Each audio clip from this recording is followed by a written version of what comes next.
اللهم صل على سيدنا محمد يا رب صل وسلم دائما أبدا على حبيبي. قرآن مجید میں اللہ تعالیٰ نے بارش کا بہت زیادہ تذکرہ کیا ہے، بہت زیادہ، کیونکہ یہ اللہ کی رحمت کی اتنی بڑی دلیل ہے کہ انسان کھلی آنکھوں ایک چیز دیکھ رہا ہے اور پھر بھی وہ اللہ کی طرف متوجہ نہ ہو، تو یہ بہت بڑی بدبختی کی بات ہے. اللہ تعالیٰ نے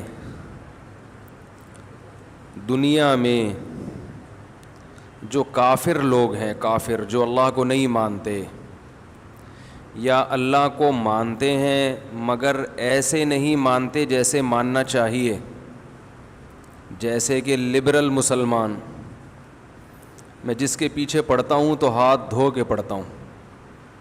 عاملوں کے پیچھے پڑھا تھا تو ان کو گھر تک پہنچا کے آیا تھا، پھر بعض لوگوں کے پیچھے پڑھا تو وہ آخر تک چیلنج کر کے فائلیں لپیٹ کے رکھ دیں کہ بھئی یہ آخری میرا بیان ہے، یہ چیلنج ہے. تو اس کے بعد اب جو بھی بات ہوگی تو پہلے یعنی آمنے سامنے ہوگی بس. تو اتنی بڑی بات کر دی، اب کیا رہ گیا کرنے کے لیے؟ آمنے سامنے ہوگی، ریکارڈنگ ہم بھی کریں گے، بس اتنی سی بات ہے. اب نہیں چھیڑ رہا دوبارہ اس موضوع کو. تو اسی طرح یہ جو لبرل لوگ ہیں نا، ان کو بھی انشاءاللہ گھر تک پہنچا کے آئیں گے، کیونکہ اسلام کو آج کل نقصان کافر اتنا نہیں پہنچا رہا جتنا یہ لبرل لوگ پہنچا رہے ہیں. ان کے دل گناہ کر کر کے سخت ہو چکے ہوتے ہیں. فویل للقاسیۃ قلوبہم، اللہ فرماتے ہیں کہ تباہی ہے ان لوگوں کے لیے جن کے دل سخت ہو چکے ہوں، پتھر دل. یہ اللہ کی دی ہوئی نعمتوں سے بھرپور طریقے سے لطف اندوز ہوتے ہیں، بلکہ اللہ کو ماننے والے اتنا لطف اندوز نہیں ہوتے. یہ تو ان کا تو مقصد ہی زندگی کا لطف اندوزی ہے. یہ بارش میں ہم سے زیادہ انجوائے کرتے ہیں، کیونکہ ان کے لیے کپڑوں کی قید بھی نہیں ہے. بھائی ہم تو بارش میں نہائیں گے تو کپڑے ضروری ہیں نا، ان لوگوں کے لیے بارش میں نہانے کے لیے کپڑے ضروری نہیں ہیں. تو یہ تو زیادہ انجوائے کرتے ہیں. ہم اللہ کی دی ہوئی نعمت انگور کو انگور کے طور پہ تو استعمال کر سکتے ہیں، یا نچوڑ کے اس کا جوس پی لیا، لیکن یہ انگور کو کئی طریقوں سے استعمال کرتے ہیں، یا اس کو شراب بنا کے بھی استعمال کر لیتے ہیں. تو زیادہ مزے کس کے ہوئے؟ بولے نا بھائی، لبرل لوگوں کے ہوئے نا. فواد چودھری ٹائپ کے جو لبرل لوگ ہیں ان کی بات کر رہا ہوں. وہ اتنی پیتے ہوں گے شراب، لیکن اتنا برا بھی نہیں سمجھتے. اگر کوئی پی لے تو کیا جا رہا ہے اس میں، اتنی پیے کہ بہکے نہیں. وہ شاعر کا شعر یاد آ رہا ہے، جو ذرا سی پی کے بہک گیا اسے میں گدھے سے نہیں. کیا پیاری اردو زبان، کیا خوبصورت زبان ہے یار. اس کی شاعری میں کیسی جان ہے. جو ذرا سی پی کے بہک گیا اسے میں کدے سے نکال دو. یہاں اہل ظرف کا کام ہے، یہاں تنگ نظر کا گزر نہیں. تو جو لبرل لوگ ہیں یہ کہتے ہیں کہ تھوڑی بہت پینے سے انسان بہکتا نہیں ہے، اس سے کچھ بھی نہیں ہوتا. اور پھر ان میں جو زیادہ لبرلزم میں گئے ہوئے ہیں، زیادہ ترقی یافتہ ہیں، تو وہ کہتے ہیں کہ اگر بہک بھی گیا تو کیا ہے. جس بیچارے نے کبھی شراب نہ پی ہو وہ تو ذرا سی پی کے بہک جائے گا نا. کیا خیال ہے؟ وہ تو تمباکو زبان پہ رکھ کے بہک جائے گا. شعر دوبارہ سن لیں، اس کا اس موقع پر کوئی مطلب نہیں بنتا، لیکن مزیدار شعر ہے. جو ذرا سی پی کے بہک گیا اسے میں کدے سے، بولیں بھائی، میں کدا شراب خانے کو کہتے ہیں نا، میں شراب کو، میں کدا جہاں شراب پی جاتی. تو شرابیوں کے بھی نا اپنے نخرے ہوتے ہیں. انہوں نے اس بری چیز پہ اتنی اچھے لیبل لگائے ہوئے ہیں کہ اب مجھے بتاؤ جو تھوڑی سی پی کے بہکتا ہے اس کا مطلب وہ شراب کا عادی نہیں ہے, وہ نیک آدمی ہوا نا. اور جو ذرا سی پی کے بہک جائے اس کا مطلب باپ دادا شراب پیتے آئے ہیں اس کے, تو یہ تو اور برا ہو گیا. لیکن وہی بات ہے, لفاظی کا دور ہے یار. میرے آواز مجھے نہیں سمجھ میں آ رہی ہے, لوگوں کو کہاں سمجھ میں آئے گی ہے, اتنی گونج رہی ہے آواز. تو جو ذرا سی پی کے بہک جائے وہ تو برا آدمی ہے, سوری اچھا آدمی ہے, کہ اس کا مطلب ہے وہ پینے کا عادی نہیں ہے. لیکن آج کا دور ہے نا لفاظی کا, کہ برائی کو اچھائی اور اچھائی کو برائی کر کے پیش کر دو. تو شاعر نے یہی کام کیا ہے کہ جو ذرا سی پی کے بہک جائے وہ تو اہل ظرف ہی نہیں ہے, اس میں تو ظرف ہی نہیں ہے, تو برداشت ہی نہیں ہے اس میں, تو اس کو میں گدھے سے نکال دو. ایسے نیچ گھٹیا لوگوں کا ہمارے میں گدھے میں کام نہیں ہے. ٹھیک ہے, صحیح ہے. تو یہی ہیروئنچی بھی پڑھ سکتے ہیں یہ شعر. ہیروئنچی جو خاندانی قسم کے ہیروئنچی ہوتے ہیں نا, تو وہ اگر ہیروئن پہ یہ لگا دیں کہ جو ذرا سا سٹا لگا کے بہک گیا اسے پائپ کے منہ سے نکال دو. برساتی نالا ہوتا ہے نا پائپ جس میں ہیروئنچی بیٹھے ہوتے ہیں, اور وہ یہ بھی کہہ سکتے ہیں یہاں اہل ظرف کا کام ہے, یہاں تنگ نظر کا گزر نہیں. تو خیر یہ تو ایک درمیان میں چٹکلے ہمارے آتے ہی رہتے ہیں. تو میں یہ عرض کر رہا تھا کہ جو لبرل لوگ ہیں وہ اللہ کی نعمتوں کو زیادہ انجوائے کرتے ہیں, کیونکہ وہ تو حلال اور حرام کا فرق بھی نہیں کرتے نا. ان کے لیے خواہش پوری کرنے کے لیے نکاح کا ہونا ضروری نہیں ہے, حلال اور حرام کا فرق وہ نہیں رکھتے. لیکن قرآن میں اللہ کیا فرماتے ہیں, فَوَيْلٌ لِّلْقَاسِيَةِ قُلُوبُهُمْ, تباہی ہے ان لوگوں کے لیے جن کے دل سخت ہو چکے ہیں. انہیں دنیا کی ہر چیز سمجھ میں آتی ہے,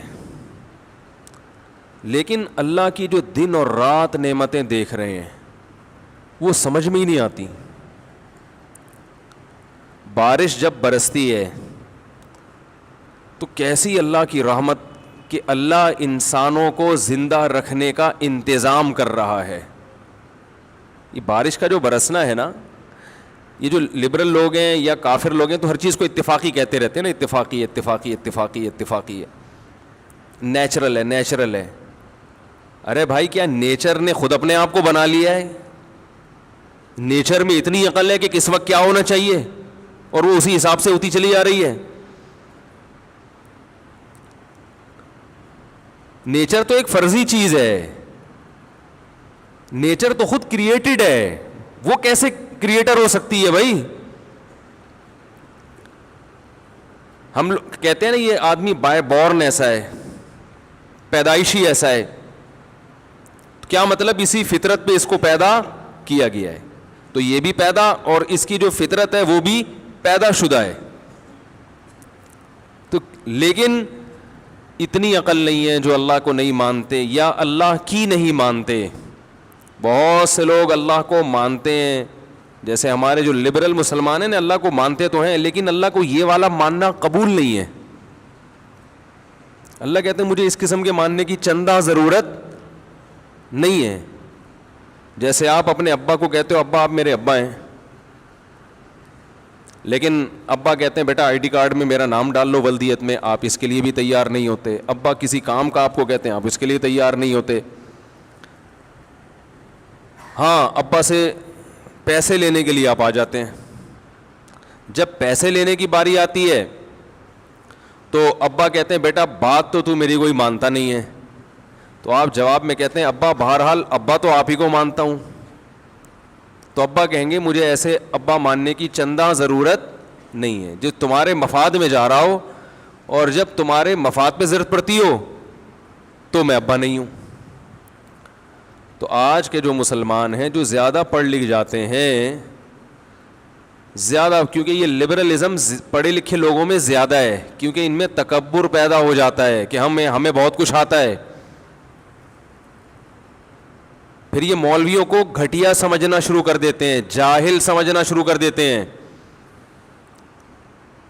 بلکہ مولوی کی بات اگر لاجک کے مطابق ہوگی نا, بلکہ وہ کوئی سائنسی تحقیق بھی پیش کرے گا سائنسدانوں کے حوالوں کے ساتھ, اس کو بھی نہیں مانتے, کیونکہ یہ مولوی نے کہہ دی بات. یہ تکبر ہے. ایک تو آپ نے علم کا جو معیار ہے نا وہی غلط ہے آپ کا. بعض لوگوں کی نظر میں انگلش آنا علم کا معیار ہے. اس کا مطلب جاپان میں تو سارے جاہل رہتے ہیں, فرانسیسی سارے جاہل ہوتے ہیں, ناروے کے لوگ سارے جاہل ہیں. یورپ میں تو انگلش اکثر لوگ نہیں سمجھتے, وہاں کے سائنٹسٹ بھی نہیں سمجھتے.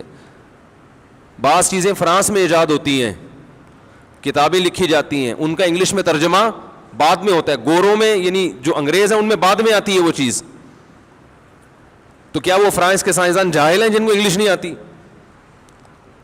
تو یہ ہمارے دماغوں پہ انگلش آنا بہت اچھی بات ہے, بین الاقوامی زبان ہے, جتنی زیادہ زبانیں آئیں اتنا اچھا ہے, اور ان میں انگلش تو سر فہرست ہے. لیکن یہ کوئی علم کا معیار نہیں ہے. ایک مسلط کر لی ایک چیز اپنے اوپر, لاجک کی بات اردو میں ہوگی, علم کی بات اردو میں ہوگی تو وہ بھی اسی طرح قابل احترام ہے جیسے پنجابی میں ہو تو بھی قابل احترام.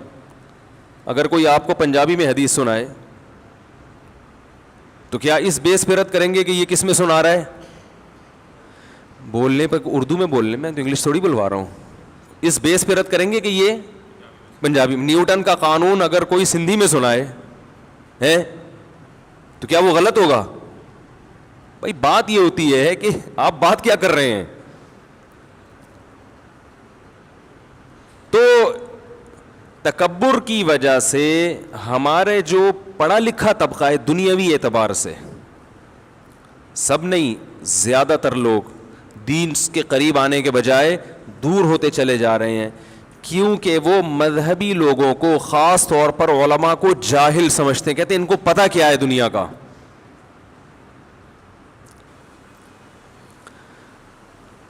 تو جب بھی اللہ کی کسی نعمت کو دیکھا کرو میرے بھائی, اللہ سے یہ دعا مانگا کرو, اے اللہ اس نعمت کے شکر کی توفیق دے دے, اس نعمت کے شکر کی توفیق دے دے.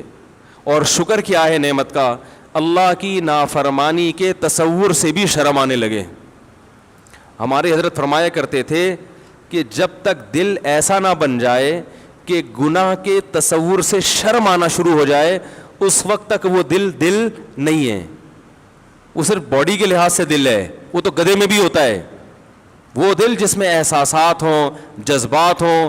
وجاء بقلب سلیم, قرآن کریم کہتا ہے نا کہ آخرت میں کامیابی اس کو ملے گی. وجاء ربہ بقلب سلیم, جو اپنے رب کے پاس ایسا دل لے کر آیا جو دل برائیوں سے پاک تھا.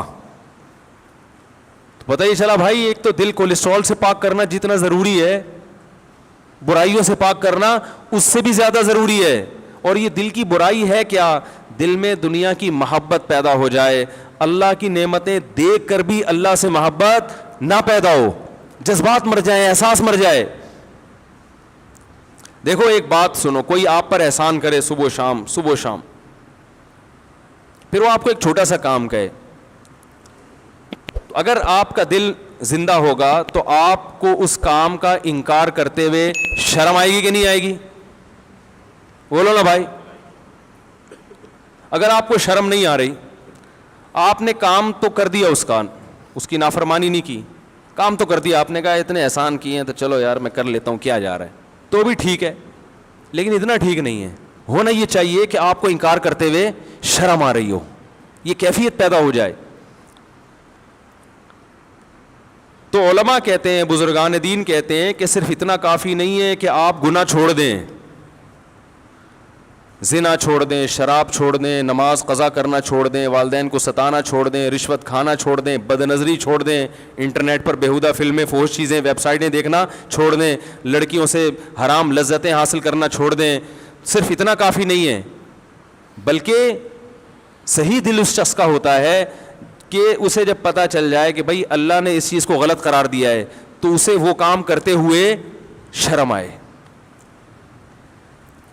کرتے ہوئے نہیں, تصور, کیونکہ کرتے ہوئے تو کرنا تو شروع کر دیا اس نے, تصور سے شرم آئے, بھئی کیسے کر لیتے ہو.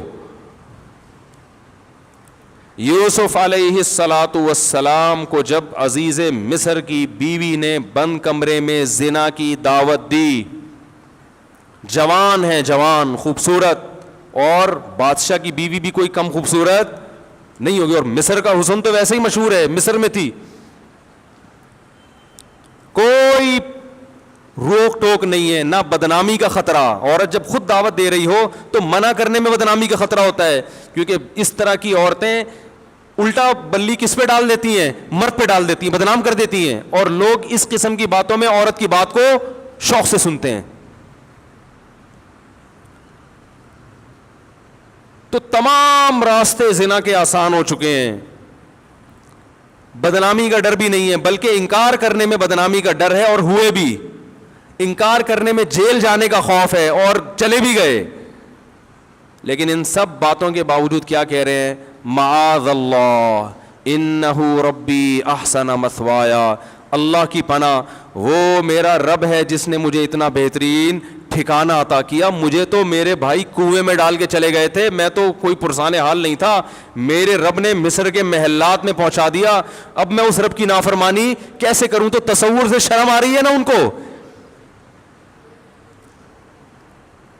حالانکہ یہاں شیطان بہکا سکتا تھا کہ آپ تو مسافر ہیں, آپ پر تو بڑی آزمائشیں آئی ہیں, بھائیوں نے کنویں میں ڈال دیا تھا, تو میں تو ویسے ہی اتنی ٹینشن میں ہوں, باپ سے بچھڑا ہوا, میں ٹینشن ریلیز کرنے کے لیے اگر اس برائی میں وقتی طور پہ پڑ جاؤں تو پھر کیا حرج ہے اس میں. شیطان یہ ساری پٹیاں پڑھا دیتا ہے, اور انہی پٹیوں کی وجہ سے انسان گناہ کرتا ہے. وہ اللہ کی نعمت کے پہلو کو دیکھ رہے ہیں کہ کنویں میں بہت سے لوگ گرے ہیں, نکلے نہیں ہیں, میرے رب نے مجھے, بولو نا یار کیا ہو گیا, نکالا ہے.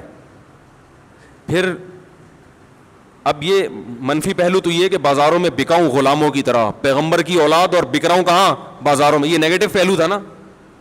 شیطان یہاں بہکاتا ہے, ہم جیسے ہوتے تو شیطان بہکاتا کہ یار ہم تو بازاروں میں بکیں, کوئی ہماری عزت ہے, آج چلو ایک موقع مل رہا ہے تو اپنی ٹینشن تو تھوڑی دور کرو نا. اور وہ بھی انکار کرنے میں کتنی آزمائشیں ہیں. لیکن نہیں, بازاروں میں بکنے کا تذکرہ نہیں آ رہا, بلکہ میرے رب نے ایک شخص جو بطور غلام کے بازاروں میں بکا ہے اس کو ٹھکانہ بادشاہ کے محل میں دے دیا. سمجھ رہے ہو؟ اپنی تھنکنگ کو انسان پازیٹیو کرے نا تو ہر نیگیٹو میں پازیٹیوٹی نظر آتی ہے, اور سوچ ہی کم وقت کی غلط ہو تو ہر مثبت چیز میں بھی منفی پہلو. اور یہ ہو رہا ہے لوگوں کے ساتھ. کوئی مالی نقصان ہو جائے, ہائے میرے یہ ہو گیا, ہائے میں تو مر گیا, پتہ نہیں میرے ساتھ ہی کیوں ہے. میں ان سے کہتا ہوں روٹی کھانے کو مل رہی ہے, ہاں مل رہی ہے. میں نے کہا بہت سے لوگوں کا ایسا نقصان ہوا روٹی سے بھی گئے, تو آپ پر اللہ کا بڑا فضل ہے, اب ضرورت کی ملے گی تو کولیسٹرول پیدا نہیں ہوگا انشاءاللہ. حقیقت ہے. ایک صاحب کی ٹانگ ٹوٹ گئی ایکسیڈنٹ میں, پریشان. میں نے کہا بہت سو کی دونوں ٹوٹی ہیں, ایکسیڈنٹ تو بہت سے لوگوں کے ہوئے ہیں, دونوں ٹوٹی ہیں, شکر کرو ایک باقی رکھی. تو یہ نہ سوچا کرو ایک ٹانگ ٹوٹ گئی, بولو اللہ نے ایک سلامت رکھی, کم از کم بیساگی سے تو چل سکتا ہوں. اور جس کی دونوں ٹوٹ گئی وہ کیا سوچے گا, ہاتھ باقی ہیں, ٹھیک ہے نا, زندگی باقی ہے. جو منفی سوچ رکھنے والا آدمی وہ کبھی بھی خوش نہیں رہتا, اور اللہ بھی خوش نہیں ہوتے اس سے. رسول اللہ صلی اللہ علیہ وسلم نے فرمایا, اللہ تعالیٰ کا ارشاد ہے, انا عند ظن عبدی بی, کہ بندہ میرے بارے میں جیسا گمان رکھتا ہے میں اس کے ساتھ ویسا ہی معاملہ رکھتا ہوں. وہ اگر سمجھتا ہے اللہ میرے ساتھ غلط کر رہا ہے تو پھر تمہارے ساتھ غلط ہی ہوگا, اور اگر تم سمجھتے ہو اللہ میرے ساتھ اچھا کر رہا ہے تو اس غلط میں بھی اچھا ہو جائے گا, اللہ اس میں برکت رکھ دے گا. تو یوسف علیہ الصلوۃ والسلام کیا کہہ رہے ہیں کہ میرے رب نے مجھے ایسا ٹھکانہ دے دیا, معاذ اللہ, اللہ کی پناہ, احسن مثوایا, ایسا بہترین ٹھکانہ دیا. حالانکہ وہ جھونپڑی میں بھی رہتے تو یہی کہتے, لیکن جو جو نعمتیں ملی ہیں ان کو کیا کر رہے ہیں, ہائی لائٹ کر رہے ہیں ان کو. انہ ربی احسن مثوایا, اللہ کو آپ کا یہ جملہ کتنا پسند آیا, کتنا پسند آیا. اللہ فرماتے ہیں ہم نے یوسف کو برائی سے بچایا, کذالک لنصرف عنہ السوء والفحشاء, اس طرح ایسا ہوا تاکہ ہم ان کو برائی سے ہم نے ان کو پھیر دیا، اس لیے کہ وہ ہمارے مخلص بندوں میں سے تھے۔ تو انسان جب کوشش کرتا ہے تو اللہ کی مدد بھی اس کے ساتھ شامل ہوتی ہے۔ زانی دنیا میں بہت گزرے ہیں، آج بھی لوگ ذرا ذرا سی بات پہ زنا کر لیتے ہیں۔ زنا ہمارے معاشرے میں بہت تیزی سے پھیل رہا ہے، کیونکہ ہماری حکومتوں کی پالیسیاں ایسی ہیں کہ وہ عفیف اور پاک دامن معاشرہ چاہتے ہی نہیں ہیں۔ ابھی جو گورنر نے قانون پاس کیا تھا نا عبایا کا اسکولوں میں، ہمارے ایک استاد سے اس گورنر صاحب کی بات ہوئی، انہوں نے بتایا کہ وہ گورنر کہہ رہے ہیں میں اکیلا لڑ رہا ہوں اور میرا ساتھ دینے والا ایک آدمی بھی نہیں ہے۔ ظاہر ہے بیچارے کو ہتھیار ڈالنے پڑے، سب لوگوں نے مخالفت کی، جتنے بھی ہمارے حکومت میں نمائندے بیٹھے ہوئے ہیں سب نے عبایا کی مخالفت کی۔ تمہارا کیا جا رہا تھا یار، اگر وہ بچیاں عبایا پہن لیں تمہیں کیا تکلیف ہو رہی ہے اس سے؟ وہ گورنر یہاں تک بیچارہ اتنے پریشان ہوئے، وہ گورنر صاحب وہ کہنے لگے کہ میں نے ارادہ کیا میں استعفیٰ دے دیتا ہوں۔ ایک عبایا کا قانون جس میں نہ کوئی دیوبندی بریلوی اہل حدیث کوئی اختلاف نہیں ہے، شیعہ بھی مانتے ہیں، سب مانتے ہیں، اور ساری دنیا مانتی ہے کہ پاکستان اسلام کے نام پہ وجود میں آیا ہے۔ اگر قائد اعظم رحمہ اللہ تعالی اس وقت اسلام کا نام استعمال نہ کرتے پاکستان وجود میں نہ آتا۔ تو یہ ناشکری ہے یا نہیں ہے کہ اللہ نے جب آپ کو ایک نعمت دے دی، آپ کو ایک کنٹری دے دیا، اللہ نے اپنا کام کر دیا، اور اللہ نے جو آپ کی ذمہ داری لگائی تھی آپ وہ پورا کرنے کے لیے تیار نہیں ہے۔ ایک قانون پاس ہونے کے بعد ختم ہو رہا ہے، تو بس زلزلے نہیں آئیں گے تو کیا آئے گا میرے بھائی؟ تباہی نہیں آئے گی تو غربت، مہنگائی۔ دیکھو مسلم کنٹریز کو غیر مسلم پر قیاس مت کرو، ان کی کامیابی کے اصول کچھ اور ہیں، ہماری کامیابی کے اصول کچھ اور ہیں۔ بنی اسرائیل پیغمبروں کو مانتے تھے، جب انہوں نے پیغمبروں کی نافرمانی کی اللہ نے غلام بنا دیا، اور فرعون پیغمبروں کو شروع سے ہی نہیں مانتا تھا، اس کو اللہ نے حکومت دے دی تھی۔ وہ تو پہلے سے نافرمان تھا، مگر پھر بھی مصر میں فرعون کو ایک تھوڑی تھا، فرعون تو بہت سارے تھے، انہیں کی حکومت تھی، حالانکہ وہ تو بنی اسرائیل سے بڑا نافرمان تھا، وہ تو کہتا تھا میں رب ہوں، پھر بھی اللہ نے فرعون کو حکومت دی۔ اور بنی اسرائیل جو اللہ کو مانتے ہیں مگر اللہ کی نافرمانی کرتے ہیں، اللہ نے ان کو کیا بنا دیا؟ غلام بنا دیا۔ پھر جب بنی اسرائیل موسیٰ علیہ السلام کی دعوت پر لبیک کہتے ہیں اور پھر شریعت کو فالو کرتے ہیں، پھر اللہ انہیں دوبارہ فرعون پر حکومت عطا کرتے ہیں۔ کافر کتنا بھی اللہ کا نافرمان بن جائے، کیسا باغی بن جائے، وہ دنیا میں کامیاب ہو سکتا ہے، مسلمان خدا کی قسم کامیاب نہیں ہو سکتا، ذلیل در ذلیل در ذلیل ہوتا رہے گا۔ ہمارے لبرل حکمران سمجھتے ہیں کہ ہم عبایا کا قانون ختم کر کے، کو ایجوکیشن کو بحال کر کے، ملک میں اس طرح کا ماحول پیدا کر کے جو بڑی طاقتیں ان کو خوش کر لیں گے، ان سے قرضے مل جائیں گے اور ملک ترقی کرے گا۔ نہیں کرے گا، آپ کا تشخص ختم ہو جائے گا، آپ دنیا میں ذلیل سمجھے جاؤ گے، غلام سمجھے جاؤ گے، دنیا کہے گی نہ یہ ادھر کے ہیں اور نہ ادھر کے ہیں۔ دیکھو مسلمان کتنا مرضی بے حیا ہو جائے، وہ اس میں کافروں کا مقابلہ نہیں کر سکتا۔ لوگ مجھ سے میرے تو ہر قسم کے طبقے کے ساتھ بیٹھنا ہوتا ہے نا، اکثر لوگ مجھے کہتے ہیں، ہمارے جو دوست احباب ہیں نا، کہتے ہیں یار یہ پاکستان فلمیں بناتا ہے، ویسی بنتی نہیں ہے۔ ہمارے ایک سنگر سے کچھ دن پہلے ملاقات ہوئی، غریب، تو میں نے کسی دوست سے پوچھا، میں نے کہا یہ تو سنگر ہے بھائی، اس کو تو پیسہ ہونا چاہیے۔ انہوں نے کہا پاکستان کے سنگروں کے پاس پیسہ، بولو بھائی، نہیں ہوتا، یہ اس طرح سے ناچ ہی نہیں سکتے جیسے ہندو ناچتے ہیں، یہ اس طرح کی فلمیں بنا ہی نہیں سکتے جیسی۔ تو میں نے کہا بھائی وہ بے حیائی کی وجہ سے اگر ان کو ترقی ہو رہی ہے تو یہ بھی کہہ رہی ہے یہ وہ اس اسٹائل میں بے حیائی بھی نہیں پھیلا سکتے، پکڑے جاتے ہیں۔ تو میں نے کہا دیکھو یہ اس کی علامت ہے کہ مسلمان ہے نا، وہ کتنا بھی ان جیسا بننے کی کوشش کرے گا وہ بنتا نہیں ہے، ان جیسا ناچ ہی نہیں سکتا، کیونکہ ناچنا کوئی پسندیدہ کام تھوڑی ہے۔ بتاؤ کوئی صدر یا وزیر اعظم اگر ناچے اچھا لگے گا؟ پتہ چلا ناچنا انسانی وقار کے خلاف ہے، تو جو چیز وقار کے خلاف ہے اس میں کافر ہم سے زیادہ اچھا ہے۔ ان کے یہاں مائیکل جیکسن بھی پیدا ہوگا، ان کے یہاں اس جیسے ڈانسر پیدا ہوں گے، ہمارے یہاں بڑے مشکل ہیں، کیونکہ وہ اس طرح تھوڑا سا ایک غیرت کا رہے گا نا، وہ تو وہ وہاں تک نہیں پہنچ سکتے بھائی۔ آپ ان چیزوں میں بہت مشکل ہے سمجھانا، آپ جتنی بھی کوشش کر لو تو چھوڑ دو ان کو, بولو یہ ناچنا گانا آپ میراثی ڈھولکی آپ اچھے ہو, آپ ڈیفنس کی لائن میں محنت کرو, آپ ایجوکیشن پہ محنت کرو, ہم نہیں ہو سکتے ویسے. تو اللہ نے ایک حدود رکھی ہے نا, ایک پردہ رکھا ہوا ہے. دیکھو اسلامی ملکوں میں بھی بہت ساری ملکوں میں بے حیائی پھیلی ہے, لیکن پھر بھی وہ یورپ کا مقابلہ نہیں کر سکے. ترکی بڑا لبرل کنٹری ہے, اور ایک تقریباً 100 سال سے لبرل بنانے کی ان کے حکمرانوں نے پوری ایڑی چوٹی کا زور لگا دیا کہ ترکی کی گورنمنٹ کو, ترکی کی جو حکومت ہے یا ترکی کی جو کنٹری ہے اس کو بالکل یورپ جیسا بنا دو, مگر اب بھی یورپ جیسا نہیں بنا سکے, کیونکہ وہ کلمہ گو مسلمان ہے, اسلام کے اثرات ہیں ان کی نسلوں میں. بہت بے حیائی پھیلی ترکی میں, مگر پھر بھی یورپ جیسے نہیں بن سکے. ایک لاشعوری طور پر نا ان میں حیا ٹرانسفر ہوئی ہے. تو آپ میرے بھائی جس ترقی میں ان کا مقابلہ کرنا چاہتے ہو, جس قسم کی ترقی میں جو لبرلزم والی ترقی ہے, آپ ان کے برابر نہیں پہنچ سکتے. وہ اپنے ملکوں میں ان کو یہ چیزیں آپ سے زیادہ اچھی نظر آتی ہیں, آپ ان جیسے نائٹ کلب نہیں بنا سکتے. تو آپ حیا کو فروغ دو تاکہ وہ کمپیئر کریں کہ یار ہمارے معاشرے میں دیکھو اور ان کے معاشرے میں دیکھو, ہمارے اسکول کی بچیوں کو دیکھو کیسی بے شرم ہوتی ہے, اور مسلمان ملکوں کے اسکول کی بچیوں کو دیکھو اسکارف لے کے بیٹھی ہوئی ہیں. اس طرح سے تو شاید آپ کا کوئی تشخص برقرار ہو جائے اور آپ کو کچھ لوگ ان میں سلوٹ کرنا شروع کر دیں, ورنہ آپ نہ ادھر کے رہو گے اور نہ ادھر کے رہو گے. وہ کہتے ہیں نا کوا چلا ہنس کی چال اپنی بھی بھول گیا. تو چھوڑ دو اس چیز میں, آپ کو عزت نہیں ملے گی. عرب کنٹریز کا بھی یہی حال ہے, بے حیائی کو پھیلا دیا تو کیا ان عربوں کی عزت ہو رہی ہے دنیا میں؟ مجھے یاد ہے ہم بچپن میں کتابیں پڑھا کرتے تھے, کوئی گورا عرب کنٹری میں وزٹ کر کے آتا جہاں اسلام نافذ ہے, خوش ہو کے جاتا.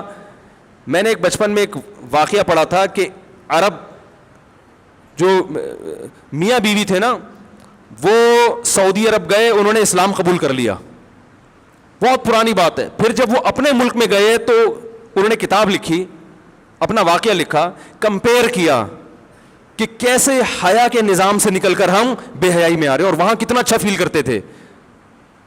بھائی بے حیائی ایسی چیز ہے, ایک وقت تک اچھی لگتی ہے, اس کے بعد انسان کو یہ اچھی نہیں لگتی. حیا اچھی لگتی ہے انسان کو. آپ اپنے ملکوں میں اگر بے حیائی پھیلاؤ, یہ پرانے سعودی عرب کی بات کر رہا ہوں, اب بھی بہت ملکوں سے بہت بہتر ہے, لیکن جا اسی ٹریک کی طرف رہا ہے جہاں ساری دنیا جا رہی ہے. تو وہ ان چیزوں سے آپ سے متاثر نہیں ہوں گے, وہ کہیں ہمارے ملکوں میں یہ تم سے زیادہ ہیں, تم کہاں تک پہنچو گے. حیا کے نظام کو آپ فروغ دو تو وہ آپ کو سلوٹ کریں گے, کہیں گے ہمارے ہاں سب کچھ ہے, یہ نہیں ہے. تعلیم بھی ان کے ہاں بہت ہے. تو آپ نے ایک چیز آپ کا ترہ امتیاز تھی, ایک چیز آپ کے لیے قابل فخر تھی. دیکھو ایک آدمی کی بیوی مکمل پردہ کرتی ہو یا پردہ بالکل نہ کرتی ہو, تو اگر بالکل بھی پردہ نہیں کرتی, بالکل گوروں کی طرح رہتی ہے, تو بہت سی ماڈرن عورتیں اس کو لائک کریں گی, ماشاءاللہ براڈ مائنڈڈ ہے. دیندار عورتیں پسند نہیں کریں گی. ایسا ہی ہوگا نا. اور ایک خاتون بہت زبردست پردہ کرتی ہے, تو ماڈرن عورتیں ممکن ہے کچھ اعتراض کریں, لیکن دیندار خواتین اس کو لائک کریں گی. لیکن جو بیچ کی خاتون ہے اسے نہ پردے والی پسند کریں گی اور نہ, بولو بھائی, ماڈرن عورتیں. ماڈرن عورتیں اس پہ اعتراض کریں گی, باہر نکلتے ہوئے عبایا لیتی ہے اور جو پردے دار ہے کہیں گی باہر جب نکلتی ہے تو چہرہ تو تمہارا کھلا ہوا ہوتا ہے, تم جوان ہو اور چہرہ کھول کے گھوم رہی ہو, مردوں سے بات چیت کر رہی ہو, تو ادھر ہو جاؤ یا ادھر ہو جاؤ. تو بیچ کا کسی کو بھی اچھا نہیں لگتا. تو اللہ تعالیٰ نے بھی میرے بھائی یہ نعمتیں ہمیں دی ہیں. اللہ نے اصول اور ضابطہ بیان کر دیا کہ تم بنی اسرائیل کی طرح ہو, پیغمبروں پر تمہارا ایمان ہے. تم اگر اپنی ذمہ داری پوری نہیں کرو گے, اللہ کی نافرمانی سے نہیں بچو گے, اللہ تمہیں تباہ و برباد کر دے گا, جیسے کہ ہو رہے ہیں, ہم بھوکے ننگے ہوتے جا رہے ہیں. اللہ سے دعا ہے کہ یہ جو نعمتیں اللہ نے ہمیں دی ہیں, اللہ ان نعمتوں کا استحضار نصیب فرمائے اور ان نعمتوں کو دیکھ کر ہمیں اپنی یاد نصیب فرمائے. ہمارے حضرت مفتی رشید احمد صاحب رحمہ اللہ تعالی جب بارش ہوتی تھی بہت جذبات میں آتے تھے اور بہت دعائیں مانگا کرتے تھے کہ اے اللہ اس نعمت کا ہمیں شکر کی توفیق دے دے, اور فرماتے تھے میرے دل میں اللہ کی محبت کے جذبات بھڑکنے لگتے ہیں جب میں بارش دیکھتا ہوں کہ میرا رب سخاوت دکھا رہا ہے اپنی, اور اپنی رحمت کا اظہار کر رہا ہے. کیسے زمین آباد ہو جاتی ہے. اور اتنی بڑی رحمت, رسول اللہ صلی اللہ علیہ وسلم کے پاس ایک صحابی آئے گاؤں سے, یا رسول اللہ قحط پڑ گیا ہے, بارش بند ہو گئی ہے, جانور ہلاک ہو رہے ہیں. آپ صلی اللہ علیہ وسلم نے دعا کی اور بارش کی دعا کی, اتنی بارش ہوئی ہے 3 دن تک برستی رہی ہے. وہ صحابی دوبارہ آئے, یا رسول اللہ کھیتیاں ہلاک ہو رہی ہیں, جانور ہلاک ہو رہے ہیں. آپ صلی اللہ علیہ وسلم کے الفاظ دیکھیں, آپ نے فرمایا اللہم حوالینا لا علینا. یہ نہیں فرمایا کہ اللہ اس بارش کو بند کر دے, یہ تو رحمت ہے, اے اللہ اس کو ہمارے اطراف کی طرف لے جا, ہم پر نہیں بلکہ ہمارے شہر کی سے آبادی سے دور اطراف کی طرف لے جا. علماء نے لکھا ہے اس سے صاف پتہ چلتا ہے کہ رسول اللہ صلی اللہ علیہ وسلم نے بارش کے بند کرنے کی دعا نہیں مانگی, کیونکہ قرآن بہت تذکرہ کر رہا ہے اس کا. تو اللہ جیسے اس بارش سے مردہ زمین کو زندہ کرتا ہے, اے اللہ تو ہمارے دلوں کو بھی حیات اور زندگی دے دے. دل مردہ ہیں, زمینیں زندہ ہو رہی ہیں, زمینوں میں پیداوار پیدا ہو رہی ہے, مگر دل میں اللہ کی محبت کے چشمے جاری نہیں ہو رہے. اور قرآن نے اس کی بہترین مثال دی ہے, وَإِنَّ مِنَ الْحِجَارَةِ لَمَا يَتَفَجَّرُ مِنْهُ الْأَنْهَارُ. فرمایا کہ او اشد خشیہ, کہ ان کے دل پتھر سے بھی زیادہ سخت ہو چکے ہیں. پھر فرمایا پتھروں میں بھی تین قسم کے پتھر ہوتے ہیں کہ وَإِنَّ مِنَ الْحِجَارَةِ لَمَا يَهْبِطُ مِنْ خَشْيَةِ اللَّهِ, کہ بعض پتھر ایسے ہوتے ہیں جو پہاڑوں سے لڑک جاتے ہیں, یہ لڑکنے کے لیے بھی تیار نہیں ہے, اپنی جگہ پہ جامد ہوئے ہوئے ہیں. وَإِنَّ مِنْهَا لَمَا يَهْبِطُ مِنْ خَشْيَةِ اللَّهِ وَإِنَّ مِنْهَا لَمَا يَتَفَجَّرُ مِنْهُ الْأَنْهَارُ. اور کچھ تو ایسے جس میں چشمے پھوٹ پڑتے ہیں. پتھر بھی اتنا سخت نہیں ہوتا, وہ بھی کبھی پانی نکالنا شروع کرتا ہے اور کبھی اثرات قبول کر کے اپنی جگہ سے ہل جاتا ہے. لیکن فرمایا کہ جو لوگ اللہ کو نہیں مانتے یا اللہ کو جیسا ماننا چاہیے ویسا نہیں مانتے, ان کے دل پتھر سے زیادہ سخت ہو چکے ہیں, یہ اپنی جگہ سے ہلنے کے لیے تیار نہیں ہے. یہ اللہ کی نعمتیں دیکھ کر نہ شراب چھوڑنے کے لیے تیار ہیں, نہ زنا چھوڑنے کے لیے تیار ہیں, نہ اپنی ذمہ داریاں پوری کرنے کے لیے تیار ہیں, اور نہ فحش فلمیں اور بیہودہ چیزیں چھوڑنے کے لیے تیار ہیں, نہ زنا اور نہ بدنظری چھوڑنے کے لیے تیار ہیں. تو یہ وہ دل ہیں جو پتھر سے زیادہ سخت ہو چکے ہیں. لیکن اللہ نے ان کو دھمکی دی ہے, فرمایا ہم جو یہ بارشیں برسا رہے ہیں اور نعمتیں تمہیں دے رہے ہیں, تمتعوا, فائدہ اٹھاتے رہو, فإن مصیرکم الی النار, آنا تم نے جہنم کی آگ کی طرف ہے. اللہ پیدا کر کے مار کے چھوڑ نہیں دے گا کہ مٹی ہو کے ختم, نا نا نا نا نا نا. یہ سب کچھ اللہ نے جو نظام بنایا ہے آزمائش کے لیے. آج لوگ تکبر کر رہے ہیں, فخر کر رہے ہیں, اللہ کے حکام کی دھجیاں اڑائی جا رہی ہیں, لیکن اللہ نے فرمایا تمتعوا, مزے اڑا لو.